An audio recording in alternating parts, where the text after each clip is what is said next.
पण विरोधी उमेदवाराविषयी फार काही भाष्य खरं तर मी करू इच्छित नाही, कारण जर सक्षम उमेदवार समोर असता किंवा पहिल्या चॉईसचा उमेदवार समोर असता तर बोलायला साहेब मजा आली असती. कारण मी परवाच मीडियामधून ऐकलं, मीडियामध्ये बातमीसुद्धा याची आली होती की समोर असलेले महायुतीचे उमेदवार जरी 4 पक्षांमध्ये बेडूकुड्या मारून गेले असले तरीसुद्धा पहिल्या पसंतीचे उमेदवार नव्हते.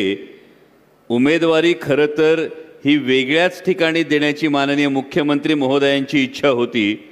आणि जी बातमी मला समोर मीडियातून ऐकायला मिळाली तुषार भाऊ, त्यानुसार छगन भुजबळ साहेबांची उमेदवारी ही माननीय मुख्यमंत्री महोदयांच्या डोक्यात होती, परंतु छगन भुजबळ साहेबांनी नकार दिल्यामुळे ही उमेदवारी घेण्यासाठी पुन्हा एकदा जिथे आधी उद्धव साहेबांना धोका देऊन शिंदे साहेबांच्या शिवसेनेत गेले, तिथून त्यांनाही उडी मारून शेवटी ज्यांच्यावर टीका केली आणि ज्यांना 2019 मध्ये हिम्मत असेल तर समोर लढून दाखवा असं आव्हान संसदेच्या प्रांगणात उभं राहून देत होते, त्यांच्याच वळसणीला जाऊन आज उमेदवारी घ्यावी लागली. अशी जर केविलवाणी परिस्थिती असेल तर अशा उमेदवाराविषयी फार जास्त बोलणं काशीनाथ भाऊ काही मला योग्य वाटत नाही.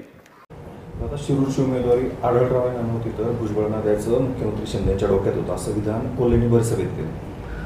आता कोल्हे अशा विधानासाठी प्रसिद्ध आहे.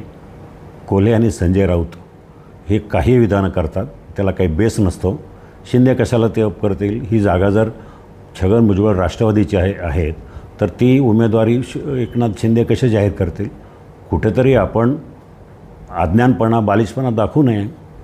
हे संजय राऊतांच्या बरोबर राहून आपल्याला त्यांची शिकवण मिळाली आणि आपलं काही बडबड करायची सकाळ उठून तसं करू नये असं माझा त्यांना सल्ला आहे.